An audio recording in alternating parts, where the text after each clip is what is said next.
আসসালামু আলাইকুম সবাইকে। মাননীয় সভাপতি, মঞ্চে উপবিষ্ট মুরব্বিয়ান, এলাকার মুরব্বিয়ান যারা এসেছেন এবং অনেক বিশিষ্ট ব্যবসায়ী এবং এই সমাজের গুরুত্বপূর্ণ ব্যক্তি, সবাইকে ধন্যবাদ। আপনারা দেশের জন্য আপনাদের আবেগ কতটুকু, আগ্রহ কতটুকু, এই শীতের রাত্রে আপনারা এসেছেন এই মিটিংয়ে, এটা থেকে আমি আন্দাজ করতে পারি। এত বছর 30-40 বছর থেকেও আপনাদের দেশের জন্য মায়াটা মনে হচ্ছে কমেনি, এটা বোঝা যায়। আমি আজকে এসেছি এখানে, ডিট্রয়েটে আসার কোনো প্ল্যান ছিল না। সত্যি কথা বলতে আমার বন্ধু মানুষ ডক্টর মেরন রহমানের জন্য আমি এখানে এসেছি, আর কামাল সাহেব অনেক ব্যবস্থা করেছে আমার জন্য। এই দুজনের উদ্যোগে আমি ডিট্রয়েটে এসেছি, কারণ সাধারণত ডিট্রয়েট আমার স্কেজুলে পড়ে না। আমি নিউ ইয়র্ক, ওয়াশিংটন এই দুইটা, আর বস্টনে হয়তো যাই আমার বোনকে দেখতে, এই 3টা শহরের মধ্যে সীমাবদ্ধ থাকে। তো মেরন ভাই খুব আমাকে জোর করলেন যে বিশেষ করে এখানে অনেক বাঙালি আছে, বড় কমিউনিটি আছে, আমার আগ্রহ বাড়ালেন যে আপনাদের সাথে একটু দেখা হোক। তো মেরন ভাইকে সবার একটু ধন্যবাদ দেওয়া উচিত, কারণ আজকে সবাইটা ওনার জন্য হয়েছে।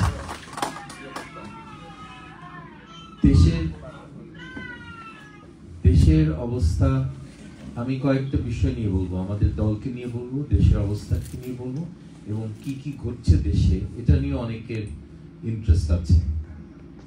এখন দেশে একটা স্বৈরাচারী সরকার ক্ষমতায় আছে, কোনো নির্বাচন ছাড়া 2008-এর পরে কোনো সুষ্ঠু নির্বাচন হয়নি।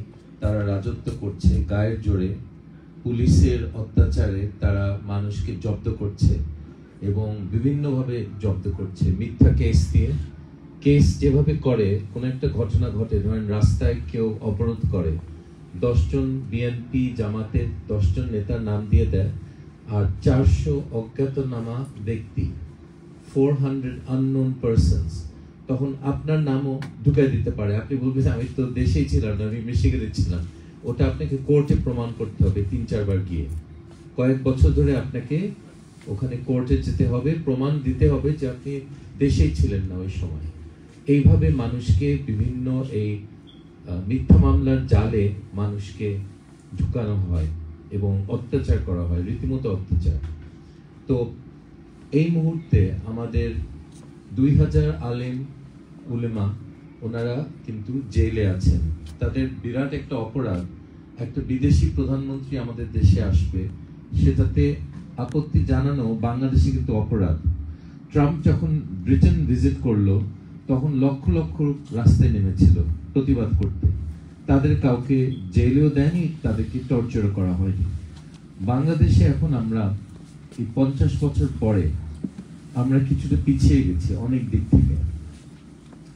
স্বাধীনতা বা দেশের মুক্তি এগুলো এখনো হয়নি। স্বাধীনতা সংগ্রাম হয়েছে, কিন্তু আমরা স্বাধীনতা পাইনি বিভিন্ন কারণে। এখন জেলে গেলে আপনি জানেন না আপনাকে টর্চার করা হবে কিনা, চিকিৎসা দেওয়া হবে কিনা, আপনার জানান, এটা কেউ জানে না। আইয়ুব খানের সময় মানুষ জেলে যেত, কিন্তু রাজনৈতিক যারা বন্দী ছিল তাদেরকে কিন্তু সম্মানের সাথে তাদের ব্যবহার করত এবং তারা চিকিৎসাও পেত। আপনারা তো এখন সবাই জানেন বেগম খালেদা জিয়ার চিকিৎসার ব্যাপারে কি করা হচ্ছে, যে সরকার যে নাটক একটা তৈরি করেছে এই ব্যাপারে, এবং এটা একটা খুব নিষ্ঠুর একটা নাটক তারা করছে। এই বয়স্ক ভদ্রমহিলা, একজন বীর উত্তমের বিধবা স্ত্রী, ওনাকে ঠিক মতো চিকিৎসা দেওয়ার ওরা ব্লক করছে, রীতিমতো ব্লক করছে। এবং আমি আসার আগে ওনার ডাক্তারের সাথে প্রায় 50 মিনিট আলোচনা করেছি। আমার ধারণা হয়েছে যে ওনার আর বেশি দিন বোধহয় নাই, যদি ঠিক মতো চিকিৎসা না পান। যেই চিকিৎসা ওনার দরকার, সেটা এই প্রযুক্তি শুধু আমেরিকায় আছে এবং ডাক্তারগুলিও আমেরিকায়, ক্লিভল্যান্ডে এবং বাফেলোতে 2টা ক্লিনিক আছে যেখানে সম্ভব। তো ওনাকে আমেরিকায় না আনলে উনি বাঁচবেন না, এবং আমেরিকায় আনার সম্ভাবনাটা আমি এখন মনে হচ্ছে দিনে দিনে কমে যাচ্ছে। ওনার শারীরিক অবনতির জন্য এখন ওনার ট্রাভেল করাটা খুব কঠিন হয়ে গেছে। তো এটা খুব ডিমোরালাইজিং দেশের বিরোধী দলদের জন্য। তাদের বিরুদ্ধে মিথ্যা মামলা, তাদেরকে আক্রমণ, তাদের গুম, হত্যা, আপনারা তো জানেন কাদের কাদের গুম করা হয়েছে, এইগুলি আওয়ামী লীগ করছে। আওয়ামী লীগের জনপ্রিয়তা অনেকটা কমে গেছে এটার ফলে। আওয়ামী লীগ এখন একটা ঘৃণিত দল বাংলাদেশে, এটা একটা নষ্ট দল। এবং আওয়ামী লীগ অর্থনৈতিক অগ্রগতির কথা বলে, এটা যে মিথ্যা এটা প্রমাণ হলো যে অর্থনীতি খুব গুরুত্বপূর্ণ। মানুষ যদি সুখে থাকে, ঠিকমতো খেতে পারে, তাদের আর্থিক অবস্থা ভালো থাকলে তারা ভোট দিবে একটা সরকারকে, ঠিক না? আওয়ামী লীগ একটা সুষ্ঠু নির্বাচন করতে পারবে না, তাদের সেই সাহস নাই জনগণের সামনে আসা সুষ্ঠু নির্বাচনে। এটা থেকে প্রমাণ হয় যে তাদের আর্থিক উন্নতির কথাগুলি বেশিরভাগই মিথ্যা। এবং বৈষম্যতার কারণে কিছু লোক অনেক ধনী হয়েছে, তারা তাদের প্রাইভেট প্লেন কিনছে। 8টা পরিবারের প্রাইভেট প্লেন আছে। আমেরিকায় আপনারা জানেন কত ধনী পরিবারের প্রাইভেট প্লেন থাকতে পারে, আর বাংলাদেশে তারা কত ধনী আপনি আন্দাজ করতে পারেন। আর কিছু পরিবার তারা রাত্রে ঘুমাতে পারে না, তাদের কালকে বাচ্চাদেরকে কি খাওয়াবে, কোন বাচ্চাকে খাওয়াতে পারবে, এটা তারা ঠিক করতে হয়। কিছু মানুষ বাংলাদেশে ঘুমাতে পারে না, তাদের যে টাকাগুলি কোন দিকে কিভাবে পাচার করবে, হাজার হাজার কোটি টাকা, এটা নিয়ে তাদের ঘুম হারাম। আর অন্য মানুষের ঘুম হারাম, কালকে তাদের খাবার কোত্থেকে পাবে। সো দুই গ্রুপেরই ঘুম হারাম বাংলাদেশে। সো মানুষ খুব কষ্টে আছে, এটা জিনিসটা বুঝতে হবে। তারা ভয় ভয় আছে। এই অবস্থার বলাটাই একটা অপরাধ। দেশের অবস্থা ভালো না, এটা দেশের বিভিন্ন লোকের বিরুদ্ধে ব্যবস্থা নেয়। সোশ্যাল মিডিয়াতে আপনারা দেখেছেন এই কালো আইন, এই যে ডিজিটাল সিকিউরিটি অ্যাক্ট, এটার অধীনে বিভিন্ন লোককে তারা জেলে নিয়ে টর্চার করেছে। এবং প্রধানমন্ত্রী বা প্রধানমন্ত্রীর সম্বন্ধে কোনো কিছু বললে এটা একটা বিরাট অপরাধ বাংলাদেশে, যেখানে আপনারা তো জানেন ট্রাম্পের বিরুদ্ধে, প্রেসিডেন্ট বাইডেনের বিরুদ্ধে সারাক্ষণ লোকে কথা বলছে, তাদের তো কেউ জেলে নিচ্ছে না, কেউ টর্চার করছে না, কোনো মামলাও দিচ্ছে না। সো আমাদের রাজনীতি, আমাদের গণতন্ত্র একেবারে অন্যরকম। আমাদের গণতন্ত্র যে নেই, এটা মার্কিন যুক্তরাষ্ট্র এটা মোটামুটি এটা প্রমাণ করেছে। সামিট ফর ডেমোক্রেসিতে বাংলাদেশ কোনো দাওয়াত পায়নি।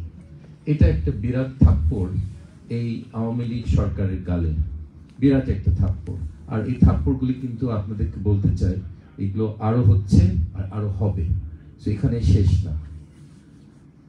অনেক জিনিস করতে করতে অনেক দিন লেগেছে, লোকের মনে হচ্ছে যে কিছু তো পাল্টাচ্ছে না।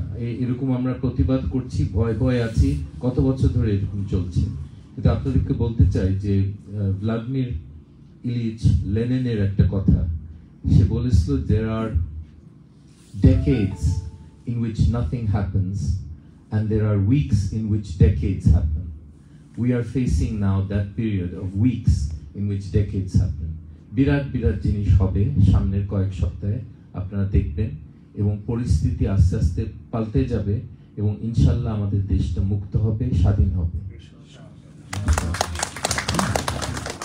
আমাদের 2000 আলিম যারা জেলে আছে, তারা যে এই স্যাংশনগুলি দিয়েছে, তাদের জন্য এটা একটা বিরাট একটা শুভ একটা খবর যে তাদেরকে যারা টর্চার করছে তাদের বিরুদ্ধে অ্যাকশন হবে এবং হচ্ছে।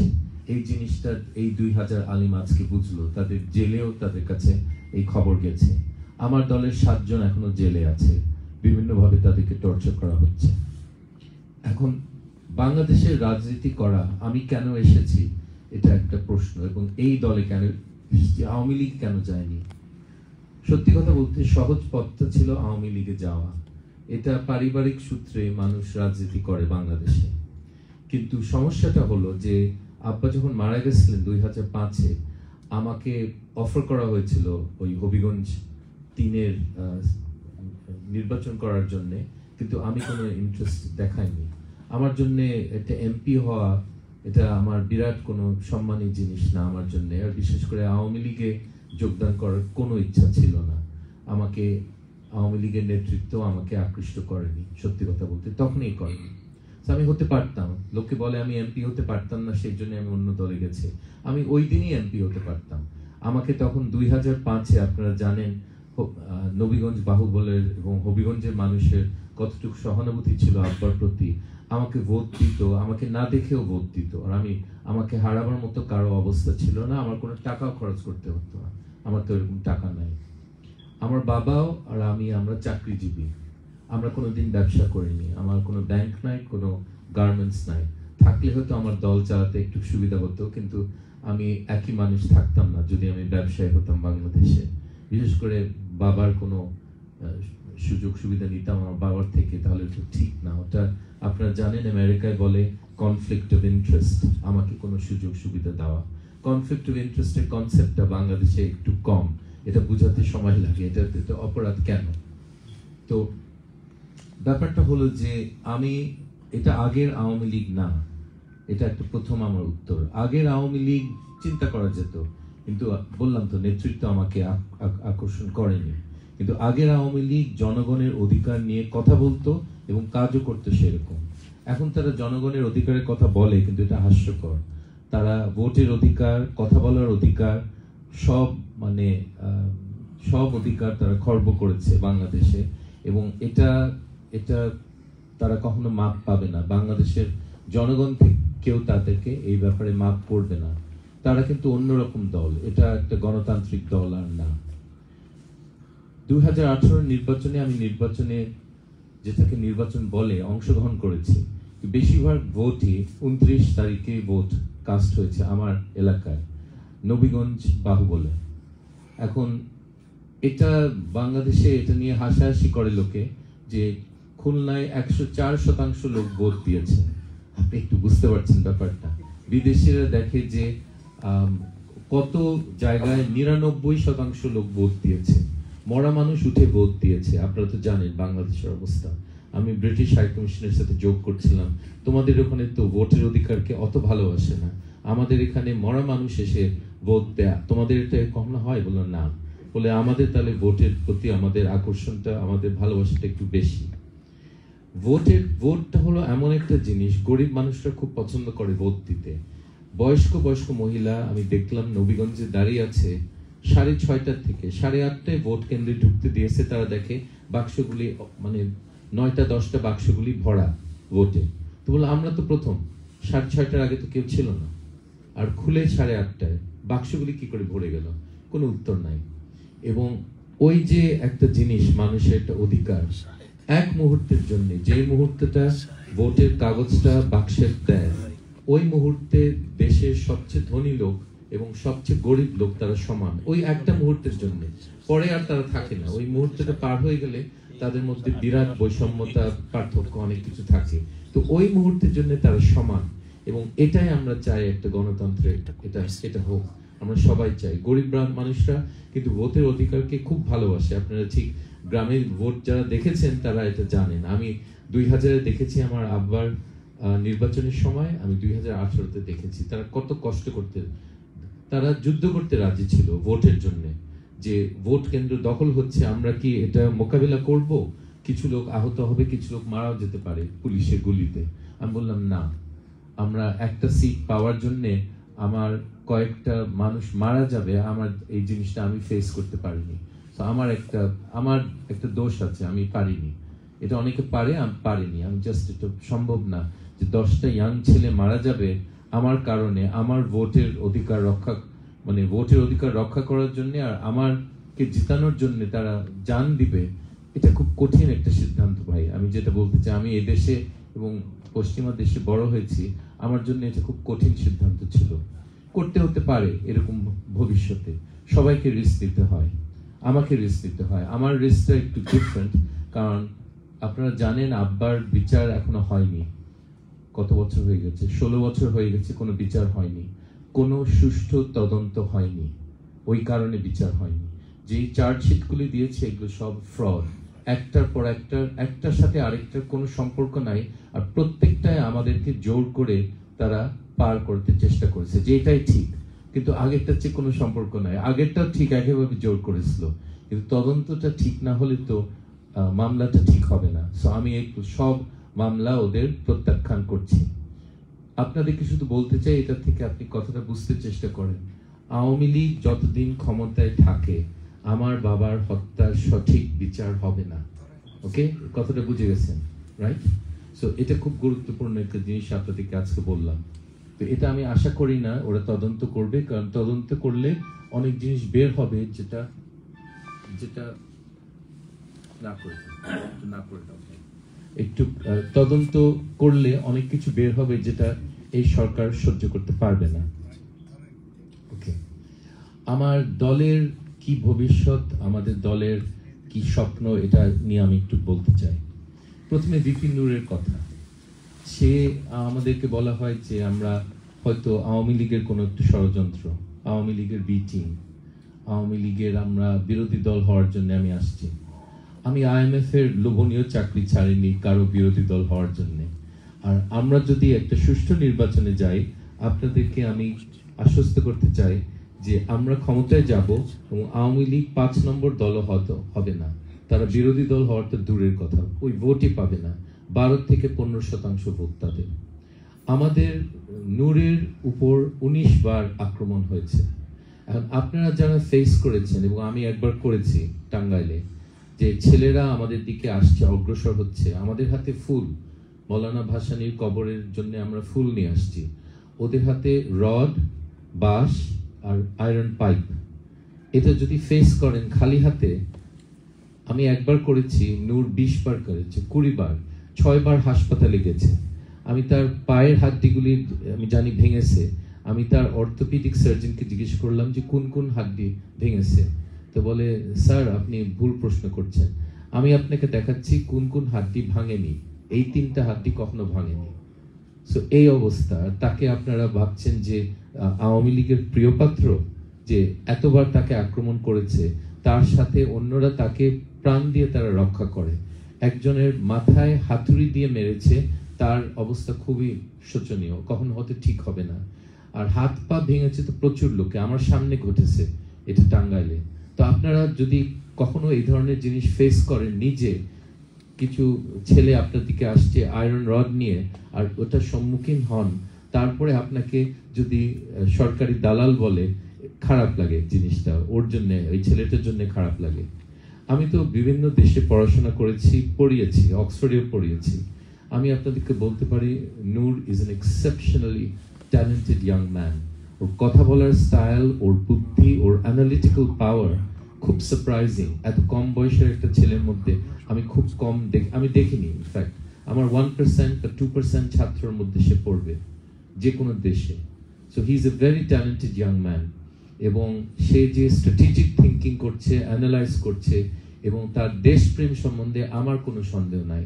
আপনাদের কারো কারো থাকতে পারে, আমার নাই। আমি বিশ্বাস করি যে ও দেশটাকে ভালোবাসে এবং দেশের মানুষকে ভালোবাসে। আমাদের দল জয়েন করার জন্য কি কোয়ালিফিকেশন দরকার? ডক্টরের দরকার নাই, অক্সফোর্ডের বা ইউনিভার্সিটি পড়া সেটাও দরকার নাই। কোয়ালিফিকেশনটা হলো আপনি দেশকে ভালোবাসবেন, দেশের মানুষকে ভালোবাসবেন, আর কখনো দুর্নীতিতে জড়িত ছিলেন না। অনেকে জয়েন করতে চাচ্ছে আমাদের দলে। আমি দুর্নীতিগ্রস্ত লোককে চাচ্ছি না, কারণ দলটাকে পরিষ্কার রাখার চেষ্টা করছি। একেবারে পারবো না, কারণ সবাই মানে হাজার হাজার লোক জয়েন করছে, আমি প্রত্যেকের সিভি বায়োডেটা আমি এটা ইনভেস্টিগেশন করতে পারছি না, কিছু লোক ঢুকে যাবে। কিন্তু আমি চেষ্টা করছি দলটাকে পরিষ্কার রাখতে, ওই ধরনের ভালো মনের মানুষদেরকে আমাদের দলে রাখা। আমরা একটা মধ্যপন্থী দল। মধ্যপন্থী মানে আমরা বামপন্থীও না, আমরা ডানপন্থীও না, কিন্তু আমাদের সব দলের প্রতি সহানুভূতি এবং কোনো দলের বিরুদ্ধে আমাদের কোনো রাগ নাই। আমরা দেখি আওয়ামী লীগ ছাড়া, আওয়ামী লীগ সবার বিরুদ্ধে, গণবিরোধী একটা দল। আওয়ামী লীগ এককালে একটা খুব প্রিয় দল ছিল মানুষের, জনগণের, হয়তো 31-35% সাপোর্ট ছিল। এখন কমে এসে আমার ধারণা 15% নেমে আসছে। অনেক জায়গা তারা রাজনৈতিক মাঠে অনেক জায়গা ছেড়ে দিয়েছে। আমাদের দল ওই জায়গাগুলি নিতে চায় এবং অন্য আরো জায়গা নিতে চায়। ওকে, আওয়ামী লীগ একটা সুযোগ তৈরি করেছে, দেশে ঘৃণিত হওয়াতে আমাদের জন্য একটা সুযোগ তৈরি করেছে। আমি মনে করছি this is a good time. জনগণের কথা বললে, জনগণের স্বার্থ রক্ষা করলে, দেশের স্বার্থ রক্ষা করলে, অন্য কোনো দেশের স্বার্থ আমরা রক্ষা করি না। আমাকে জিজ্ঞেস করে আপনার কি প্রো আমেরিকা বা প্রো চায়না বা প্রো ইন্ডিয়া, আপনার কি কি কোন দেশের আপনাদের পেছনে আছে? আমি বলি আমরা প্রো বাংলাদেশ। আমার পেছনে শক্তিটা কি? আমার পেছনে শক্তি হলো বাংলাদেশের জনগণ। আমাদের টাকা কোত্থেকে আসে? জনগণ টাকা দেয়, জনগণের দল, জনগণ টাকা দেবে। 500 টাকা, 200 টাকা, 100 টাকাও আমরা বিকাশে পাই, আমাদের খরচ চলে। আমাদের খরচ সম্বন্ধে আমি পরে বলবো। কিন্তু দলটা হতে হবে জনগণের, জনগণকে চালাতে হবে, কোনো উপায় নাই। আমাদের কোনো কোটিপতি নাই যে আমাদেরকে ব্যাক করছে, বা কোনো দেশ নাই যে আমাদের ব্যাকিং দিচ্ছে যে ওদের কথায় আমি চলবো। আমরা সরি, আমাদের দেশের স্বার্থ ফার্স্ট, তারপরে অন্য দেশে খাতির করব, বন্ধুত্ব রাখবো, কিন্তু কারো আধিপত্য আমরা মানব না। এটাই আমাদের একটা, আপনাদের কাছে একটা কথা আমি রাখলাম, এবং এই কথাটা ইনশাল্লাহ আপনারা দেখবেন আমাদের কাজে। ক্ষমতায় কখনো যায়নি। আমাদের ধারণা যে গত 50 বছরে যেসব দল দেশে রাজনীতি করেছে তারা আমাদের মুক্তি, আমাদের স্বাধীনতা রক্ষা করার ব্যাপারে ব্যর্থ হয়েছে, ফেল করেছে। আমার প্রজন্ম বিশেষ করে স্বাধীনতা এনেছে আরেক প্রজন্ম, আমাদের মুরব্বীরা, কিন্তু আমার প্রজন্ম ফেল করেছে। আমরা অন্য কাজে ব্যস্ত ছিলাম। কিছু লোক ব্যবসা করছে, কিছু লোক চাকরি করেছে আমার মতো। তারা দেশের স্বাধীনতা রক্ষা করার ব্যাপারে তারা সক্রিয় পদক্ষেপ নেয়নি, এবং নতুন প্রজন্ম এই জিনিসটা বুঝে গেছে, এবং তারা এগিয়ে এসে তারাই আমাদেরকে আবার স্বাধীন করবে, আবার মুক্ত করবে। আমি এটার ব্যাপারে অ্যাবসলিউটলি কনফিডেন্ট। আপনাদেরকে বুঝতে হবে তাদের উপরে সারা আমাদের ইতিহাসে 52-তে, 47-এ, 71-এ, 91-তে যুব সমাজই আমাদের নেতৃত্ব দিয়েছে এইসব সংগ্রামে। এটা আপনাদের স্বীকার করতে হবে। ইভেন 71-এও যুব সমাজের একটা বড় ভূমিকা ছিল। এইবারও তারা বড় ভূমিকা রাখবে, এবং দিনে দিনে আপনারা এই জিনিসটা বুঝতে পারবেন। তাদের চিন্তাধারা আপনি ওইভাবে কন্ট্রোল করতে পারবেন না। মিথ্যা খবর টেলিভিশনে দিয়ে, যেগুলো আওয়ামী লীগ এমপির টেলিভিশন চ্যানেল, আওয়ামী লীগ এমপির দালাল এবং দালালদের খবরের কাগজের খবর তারা বিশ্বাস করে না। তারা ইন্টারনেট যুগের ছেলে মেয়ে থাকবে। দলীয়ভাবে আমরা অনেকের প্রতি আমরা সহানুভূতি জানাই। আমি প্রথমেই শুরু করেছি আলিমদের কথা বলে। একজন আমাকে জিজ্ঞেস, তাহলে কি আপনারা কি হেফাজত এবং জামাতের সাথে? বলে, আমি একটা মানুষকে অত্যাচার করা হচ্ছে, আমি এটা প্রতিবাদ করব। শেখ হাসিনাকে যদি জেলে দিয়ে অত্যাচার করা হয়, আমি সেটার প্রতিবাদ করব। এটাতে আমার উপর অনেক ক্ষেপে গেছিল, আপনারা বুঝতে পারছেন। কারণ আমি যে কথাটা বললাম, কারণ খালেদা জিয়ার পক্ষে বললে আমি নাকি বিএনপি জয়েন করব, এটা কোনো কথা না। আমি মনে করি একটা অন্যায় হচ্ছে, আমাদেরকে অন্যায়ের বিরুদ্ধে দলকে কনসিস্টেন্ট একটা পজিশন নিতে হবে। হিউম্যান রাইটসে কিছু মানুষের অধিকার আছে হিউম্যান রাইটস, আর অন্য মানুষের নাই। আমরা এটা করতে পারি না, এটা ইনকনসিস্টেন্সি হয়ে যায়। আপনারা তো বুঝতে পারছেন দলের কি কি আমাদের ভবিষ্যতে আমরা কি কি করতে চাই ক্ষমতায় গেলে। আমরা দেশটা এভাবে চলতে পারে না। আমরা দেশে পরিবর্তন আসবো শুধু দেশ পরিচালনার ব্যাপারে, দেশের পুরো কালচারটা আমরা বদলায় দিব। এখন যে একটা দুর্নীতির কালচার, সেক্রেটারি থেকে পিয়ন পর্যন্ত সব দুর্নীতিগ্রস্ত, এটা মানুষ মেনে নিয়েছে যে এইভাবে তো চলবে, এর চেয়ে ভালো কখন যাবে না। আমি এটা মানি না। আমি মনে করি আমরা দুর্নীতি আমরা দমন একেবারে 100% দমন করবো প্রথম সপ্তাহে, এটা কারো আশা করা উচিত না। কারণ আমাদের ভিতরে আওয়ামী লীগ ঢুকিয়ে দিয়েছে, দুর্নীতি ছাড়া দেশ চলবে না। আমরা আস্তে আস্তে এটা বন্ধ করব। টপ থেকে যদি ঠিক থাকে, মাছের পচন হয়তো মাথা থেকে, উপরের দিকে আমরা যদি ঠিক থাকে, আস্তে আস্তে লোকে বুঝবে যে আমরা দুর্নীতিকে আমরা সাহায্য করব না, আমরা এটা সহ্য করব না, বুঝে যাবে লোকে। লি কুয়ান ইউর একটা স্টোরি বলি। সে পার্লামেন্টে হচ্ছে, তার বেতন বাড়িয়েছিল $1.5 মিলিয়ন থেকে $2.5 মিলিয়ন বছরে। বেতনটা অনেক বেশি মনে হতে পারে, কিন্তু তার বক্তৃতা শেষে সে বলল, এয়ারপোর্ট থেকে বের হয়ে বোঝা যায় একটা দেশ তারা কিভাবে চালাচ্ছে, তারা কতটুক তারা সৎভাবে চলছে। I am the best paid prime minister in Asia and probably the poorest. Let it remain that way. কথাটা খুব কড়া, আপনি চিন্তা করেন। I am the best paid prime minister in Asia but probably the poorest. তো সে খুব ভালো করে জানতো অন্য প্রধানমন্ত্রী কিভাবে টাকা বানায়। সো আমাদের নীতি, আমাদের যে আদর্শ একটু অন্যরকম অন্য দলের চেয়ে। অন্য দল যেভাবে চালাচ্ছে আমরা ওইভাবে চালাবো না। আমরা বিরাট একটা পরিবর্তন আনবো। আমরা টেকনোলজি বেসড, নলেজ বেসড আমরা সরকার তৈরি করব, যারা প্রত্যেক ক্ষেত্রে যারা সবচেয়ে কোয়ালিফাইড, এডুকেশনে যে বেস্ট কোয়ালিফাইড তাকে আমরা সামনে টানবো। এনভায়রনমেন্ট নিয়ে যে কাজ করেছে, পড়াশোনা করেছে তাকে সামনে নিয়ে আসবো। আমরা আমাদের মন্ত্রিসভা যখন দেখেন আপনারা আশ্চর্য হবেন যে এত ট্যালেন্টেড লোক এখনো বাংলাদেশে আছে, আপনারা অবাক হবেন, ভাববেন যে সবাই বিদেশে চলে গেছে, তা না। আমাদের প্রথম ক্যাবিনেটে দেখবেন যে ওইরকম ট্যালেন্টেড লোক আপনার দেশ পরিচালনা করছে। এবং আপনারা যে আজকে এখানে আসছেন, এটা থেকে বোঝা যায় যে বাঙালিত্ব আপনাদের থেকে এটা মুছে যায়নি, এটা আপনারা মুছাতে পারবেন না। গায়ে যত ঘষেন আপনারা সাদা আমেরিকান হবেন না, আপনাদের রক্ত বাঙালি রক্ত এবং আপনাদের রুটস বাংলাদেশেই থাকবে। এবং আমাদের দেশের কি অবস্থা, পৃথিবীতে কি ধরনের সম্মান পাই, এটা আপনাকে এফেক্ট করে। আমার মনে আছে আমার একটা বন্ধু ছিল, সে খুব ফর্সা ছিল, খুব হ্যান্ডসাম ছিল। আমি বললাম তুমি ওখানে 2-3টা মেয়ের সাথে খাতির করছিল লন্ডনে, তুমি কি বলো, তুমি তো বাংলাদেশের পরিচয় দাও? বলে না না না, এই পরিচয় দিলে তো শেষ। আমি বলি আমি ভেনেজুয়েলা থেকে আসছি। তুই তো আবার স্প্যানিশও বলিস না, তুই আবার ভেনেজুয়েলান হলে কোন দুঃখে? বলে বাংলাদেশি বললে ওরা আমাকে কেউ পাত্তা দিবে না। সো জাস্ট এক ছোট উদাহরণ দিলাম যে আমরা বাঙালি, এই জিনিসটা, এই পরিচয়টা যেন আমরা সারা পৃথিবীতে আমরা বুক ফুলিয়ে গর্ব করে বলতে পারি আমি Bangladeshi. This is my passport, I come from a country which takes care of its people, which defends its interests and is growing rapidly and is becoming more and more important in the world, and we take care of our people so that the poor do not suffer in indignity.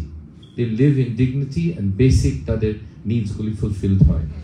আমাদের একটা 21 দফা আছে আমাদের ঘোষণাপত্রে, ওটা আপনারা দেখতে পারেন ওয়েবসাইটে। কিন্তু আমি খুব সংক্ষেপে বলি আমাদের কি কি 5টা দফায় আমি বলে দিই খুব সংক্ষেপে। প্রথম হলো আমাদের দেশ পরিচালিত হবে আমাদের দেশের মানুষের স্বার্থের জন্য, অন্য কোনো দেশের জন্য, অন্য কোনো দেশ, বুঝতে পারছেন কাদের কথা বলছি, তাদের স্বার্থে আমাদের দেশ পরিচালিত হবে না। প্রথম কথা, খুব সহজ কথা কিন্তু এটা খুব কড়া কথা। সেকেন্ড হলো আমাদের সব মানুষের জন্য দেশ পরিচালিত হবে। কয়েকটা 10,000 কোটি টাকা মানুষের আপনি আরো উন্নতি করছেন, খুব সুন্দর কথা। শেখ হাসিনা ওনার সহানুভূতি যে কোভিডের সময় কোটিপতিদের খুব অসুবিধা হচ্ছে, উনি 90,000 কোটি টাকা তাদেরকে বিভিন্নভাবে প্রণোদনা দিলেন। ভেরি নাইস, ওদের জন্য, ওদের রাত্রে ঘুম হচ্ছে না, ওদের কষ্ট হচ্ছে, 1,000 কোটি টাকার মালিক উনি ওটার ব্যবস্থা করলেন। কিন্তু আমরা দেশটা চালাবো সব মানুষের জন্য, আমাদের গরিবদের জন্যও চালাবো। থার্ড ইস্যু হলো যে বিরোধিতা করা যাবে এবং ভিন্ন মতের মানুষ কোনো সাফার করবে না। বাংলাদেশে এখন ভিন্ন মতের, যে কোনো ভিন্ন মত হতে পারে, আমার সাথে এখানে অনেক আছে তারা ভিন্ন মতের হতে পারে। আপনারা ভিন্ন মত প্রকাশ করেও আপনাদের বাসায় গিয়ে আপনারা ফ্যামিলির সাথে ঘুমাতে পারবেন, সাদা পোশাকালা কোনো পুলিশ আসবে না, আপনাদের বিরুদ্ধে কোনো মামলাও হবে না, আপনাদের রাস্তায় কোনো ছাত্রলীগ বা কেউ লীগ আপনাদের পা ভেঙে দিবে না। বিরোধিতা করা আমাদের একটা গণতান্ত্রিক অধিকার। আর কেউ তো নিখুঁত নয়, আল্লাহ ছাড়া তো কেউ নিখুঁত না, মানুষ তো ভুল করতে পারে। আমি যদি ভুল করি তাহলে আপনারা বলবেন যে আপনি এটা ভুল করছেন, এটা বলবেন এবং সাহস নিয়ে বলবেন এবং খুশি মনে বলবেন। এবং এই যে একটা সমালোচনা বা সাংবাদিকদের সমালোচনা, এটা খুব গুরুত্বপূর্ণ। এটা আমি অন্যভাবে দেখবো। আমি যদি সরকারে থাকি, মন্ত্রী থাকি, তাহলে আমি এটা একটা অ্যাডভান্স ওয়ার্নিং সিস্টেম হিসাবে ধরবো। আমার বলছে যে ওই এলাকায় একটা শাসন ব্যবস্থার সমস্যা আছে, সাংবাদিকরা বললো অনেক সমস্যা হচ্ছে, জনগণ ক্ষেপে আছে। আমার চিন্তা হলো যে জনগণ কেন ক্ষেপে আছে, আমি লোক পাঠাবো ওখানে, ওনাকে ধন্যবাদ দিব যে আপনি এটা আমাকে জানিয়েছেন, ধন্যবাদ। ওনার বিরুদ্ধে কোনো অ্যাকশন হওয়া তো দূরের কথা, আমি ধন্যবাদ দিব যেখানে সমস্যা হচ্ছে আমি এখন সমাধান করার জন্য লোক পাঠাবো, দেখবো ব্যাপারটা কি। এবং এই জিনিসটা হলো সাংবাদিকদের শুধু অধিকার না, তাদের দায়িত্ব। তারা সরকারের সাথে তাদের সম্পর্ক হবে, উইল টেল ইউ হোয়াটস রং, মুখের উপরে বলবো, মন্ত্রীকে বলবো যে আপনার এটা একটা ভুল পলিসি, ফাইন, আমি দেখবো আমার কথাটা ঠিক না আপনারটা ঠিক, আমি সেটা যাচাই করব, কিন্তু আপনার মতামত প্রকাশ করার ব্যাপারে আপনাদের কোনো অসুবিধা থাকবে না। সাংবাদিকদের ভাইদেরকে আমি এটা বলতে চাই, দেখবেন এটা এখন আমি প্রমাণ করতে পারি শুধু ক্ষমতায় গিয়ে, এই মুহূর্তে তো পারছে না, কিন্তু আমাদের মানসিকতা কিছুটা আন্দাজ করতে পারছে সাংবাদিকদের সাথে আমরা কি ধরনের ব্যবহার করব। আর ফোর্থ হলো দারিদ্রে যে জন্মগ্রহণ করে সে চিরকাল দারিদ্রে থাকবে, এটা আমাদের সরকার সহ্য করবে না। আপনারা ইকুয়ালিটি অফ অপরচুনিটি ফ্রেজটা শুনেছেন, একটা সম অধিকার সব মানুষকে দেওয়া, উঠে আসতে। গরিবদেরকে যদি ওই কোনো পথ না দেখায়, তারা তো আশাভঙ্গ হয়ে হতাশ হয়ে যাবে এবং দেশে একটা সামাজিক একটা বিপ্লব এমনিতে ঘটে যেতে পারে, খারাপ কোনো জিনিস, তো বিপদ আসতে পারে। এখন আপনাদের জাস্ট উদাহরণটা দিয়ে, আমাকে ফিলসফিটা অনেকটা আমাকে আবির্ভূত করেছে। অক্সফোর্ডে আমি যাদের কাছে পড়তাম, তাহলে যে বস্তিতে যে বাচ্চা জন্মগ্রহণ করে আজকে এবং গুলশানের প্রাসাদে জন্মগ্রহণ করে, তাদের জীবনটা তো একেবারে দুই পথে চলে যাবে, ঠিক না? কিন্তু বস্তিতে যে জন্মগ্রহণ করেছে যে বাচ্চাটা, সে কি দোষ করেছে আমাকে একটু বুঝান, হুজুর আমাকে বলেন কি দোষ করেছে। সে গরিবের সংসারে জন্মগ্রহণ করেছে, কিন্তু ইকোনমিস্টে একজন বলেছেন যে poverty is like being punished for a crime you didn't commit. আপনি পানিশড হচ্ছেন, কিন্তু এই অপরাধ তো আপনি করেননি। ওই বাচ্চাটা একেবারে নির্দোষ। সো আমাদের একটা সামাজিক, আমাদের ন্যায় বিচারের জন্য আমাদের ব্যবস্থা করতে হবে। ওই বাচ্চাটাকে আমি সুযোগ দিব। আমার বাবার নির্বাচনের সময় আমার মনে আছে, আমি খেতে কয়েকজন কৃষক কাজ করছিল, তাদের চেহারা একেবারে পুড়ে কালো হয়ে গেছে এবং তাদের বয়স বোধহয় 50-60-এর মতো লাগছিল, কিন্তু তাদের বয়স 30। ওকে, চেহারাটা এরকম হয়ে গেছে। তা আমি জিজ্ঞেস করলাম যে আমার বাবা নির্বাচন করছেন, ভোট চাচ্ছেন, আপনারা কি চান ওনার থেকে? বলে, বাবা আমাদের জীবনটা এরকমই যাবে, এই খেতে এই কাদায় 14 ঘন্টা খাটি, এটাই যাবে, আমরা আর কিছু আশা করছি না। আমার বাচ্চার ব্যবস্থা করো, আমার বাচ্চাকে যেন এই জীবন যাপন এইভাবে যেন না করতে হয়, তাকে একটু তোলার ব্যবস্থা করো, তাকে শিক্ষা দাও। তোমার মতো, আমি তখন বিশ্ববিদ্যালয়ের শিক্ষক, তোমার মতো যেন বড় শিক্ষক হয়। সো এটা আমাদেরকে দাও, আমাদের একটা আশার আলো দাও যে আমার বাচ্চারা আমার চেয়ে ভালো থাকবে। এটা আমি মনে করি আমাদের সরকারের বড় একটা নীতি এবং আমাদের দায়িত্বের মধ্যে থাকবে, খুব বড় একটা দায়িত্ব।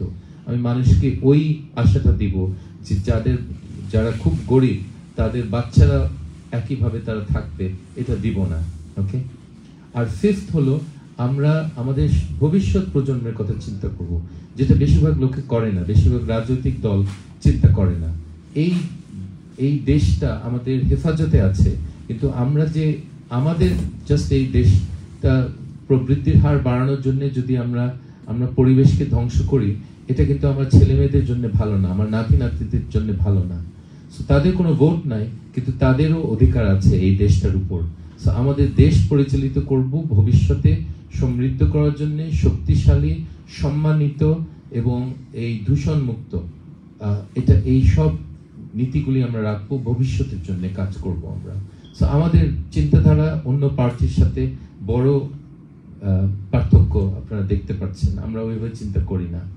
এবং দুর্নীতির ব্যাপারে কঠিন পদক্ষেপ নিব, কি এক্স্যাক্টলি পদক্ষেপ নিব প্রত্যেক ক্ষেত্রে এটা সেপারেট, আর একদিনে ঠিক করতে পারবো সেটা বলছি না, কিন্তু আমরা আমাদের দেশে এই সংস্কৃতিকে বদলায় ফেলবো যে মানুষ যেন উপরির উপরে নির্ভর করে, যে একটা ছেলের সাথে বিয়ে হবে, যে বেতন কত, এত, উপরি কত জিজ্ঞেস করে, ওপেনলি খোলামেলা ভাবে জিজ্ঞেস করে যে উপরি কত ছেলে।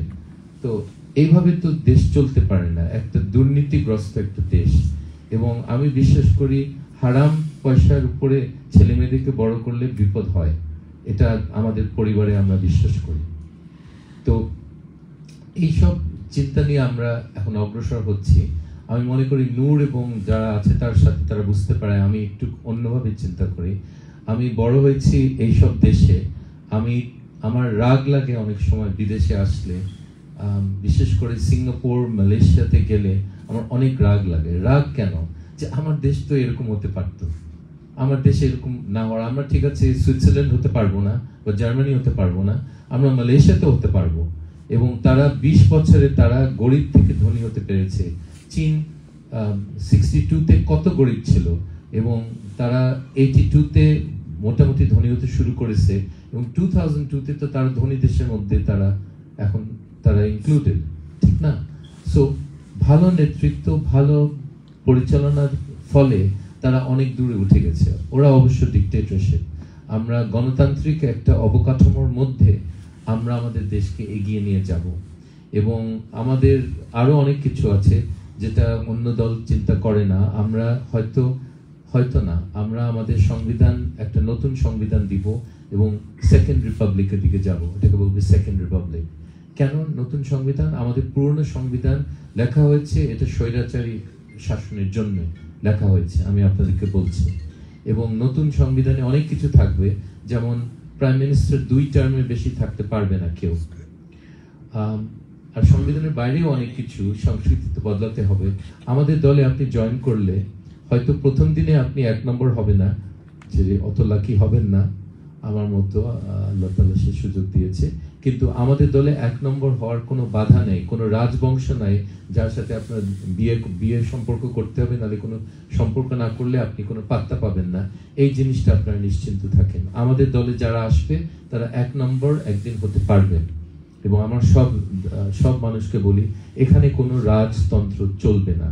এবং এই জিনিসটা খুব গুরুত্বপূর্ণ। লোকে বিরক্ত বড় 2 দল নিয়ে, বড় 3 দল বলতে গেলে। জাতীয় পার্টি তো আত্মীয়তা না থাকলে তো কোনো পাত্তা নাই কারণ, ওরা খুব ভালো করে জানে। তো এই জিনিসটা ভাঙতে হবে। আমাদের মেধার উপরে, আমাদের কন্ট্রিবিউশনের উপরে, আমাদের চরিত্রের উপরে মানুষ নেতৃত্ব পাবে, তাদের বংশের পরিচয়ের উপরে পাবে না। সরি, ওকে, এটা আমি জানিয়ে দিলাম আপনাদেরকে যে আমরা এই জিনিসটাতে একেবারে কঠোরভাবে আমরা রাখবো। এবং কোনো মানুষের পাওয়ার যে আনলিমিটেড হবে, যে রাজা রানীর মতো হবে, আমরা রাজা তোমরা প্রজা, এটা চলবে না বাংলাদেশে। এটা আমরা বন্ধ করব। ভোটের অধিকারের মাধ্যমে এমন একটা ব্যবস্থা করব যে মানুষ যদি পছন্দ না করে, আমাকেও পছন্দ না করতে পারে, 5 বছর পর তাদের অধিকার থাকবে আমাকে আবার বাসায় পাঠানো, ভোটের জোরে আমাকে ফেরত পাঠানো।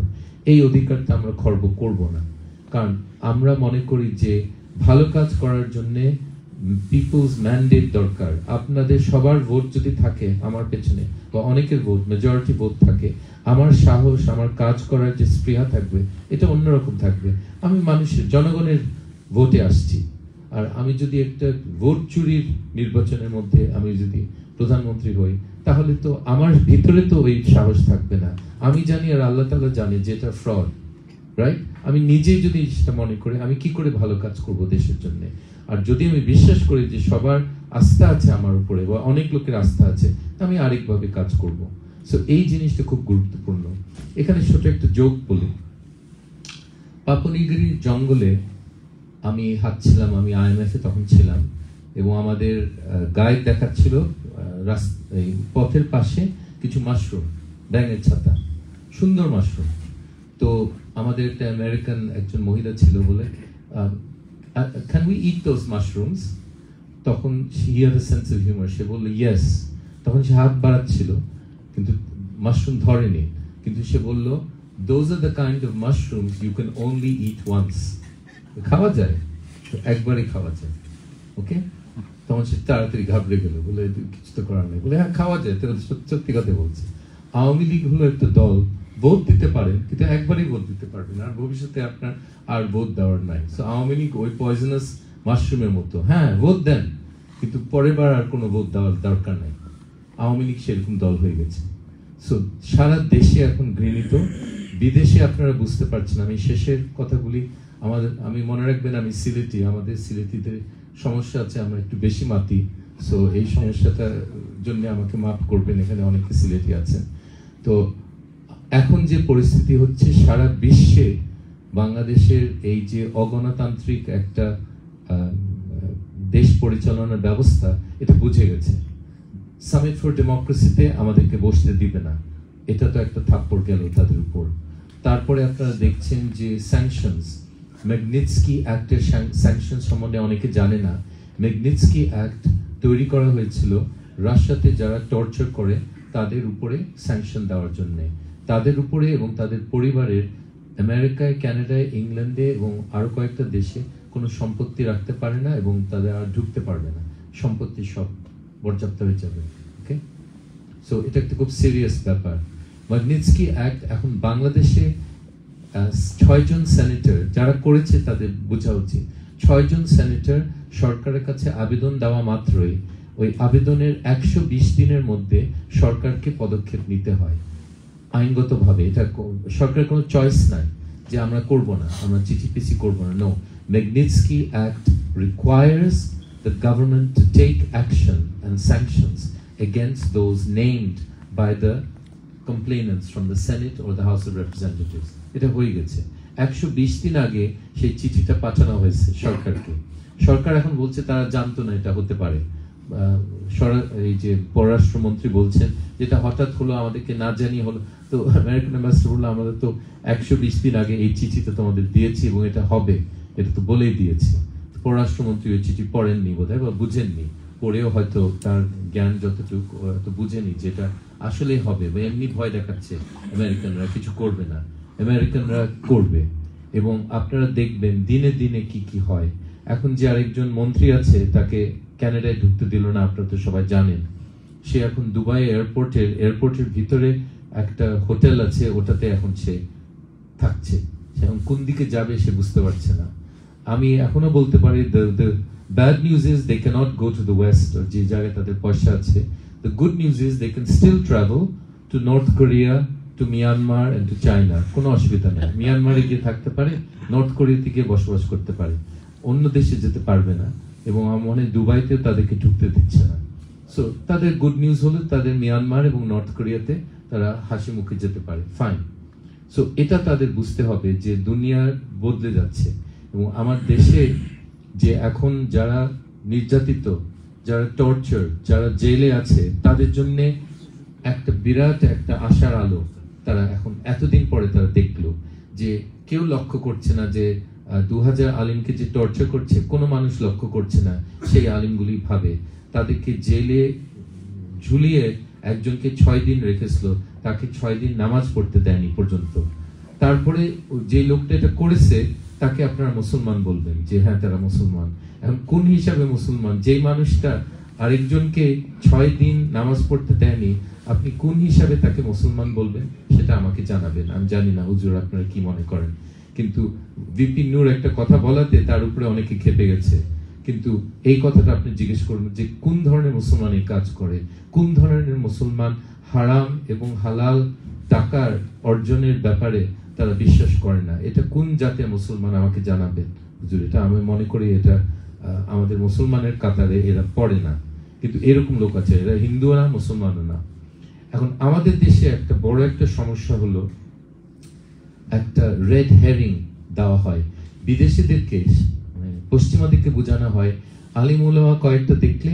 যে ইসলামিক টেক ওভার এটা তালেবান হয়ে যাচ্ছে তো আওয়ামী লীগ কোনো মতে এদেরকে ঠেকিয়ে রাখছে আওয়ামী লীগ না থাকলে ইসলামিক হয়ে যাবে দেশটা এই ধরনের কথা তারা ইসলামিক ফোর্সেসকে ব্যবহার করে এবং কিছু ইসলামিক ফোর্সকে টাকাও দেয় এবং কিছু ঘটনাও ঘটায় কোরআন শরীফকে হিন্দু মন্দিরে মানে অবমাননা করার কোনো মানে হয় না এটা মানে হিন্দু সমাজের লোক আমাদের দেশে তারা অত সাহস হয়নি বা অত পাগল হয়নি যে কোরআন শরীফকে এরকম এইভাবে ব্যবহার করবে আপনি বুঝতে পারছেন যে পার্শ্ববর্তী দেশের গুপ্তচর তারা যে এই জিনিসটা করেছে আমাদের দেশের বেশিরভাগ মানুষই বুঝে বিদেশে এখন তারা বুঝে গেছে যে এগুলো ফ্রড এগুলো ইসলামিক টেররিজম এইসব কথা এগুলো বলে ভুলিয়ে ভালিয়ে আওয়ামী লীগ ক্ষমতায় থাকতে চেষ্টা করেছে কিন্তু এটা আর চলবে না লোকে বুঝে যে এটার পেছনে কারা আছে এটাকে বলে ফলস ফ্ল্যাগ টেররিজম ইসলামিক টেররিজমের নাম করে আওয়ামী লীগই এগুলো ব্যবস্থা করে ফলস ফ্ল্যাগ টেররিজম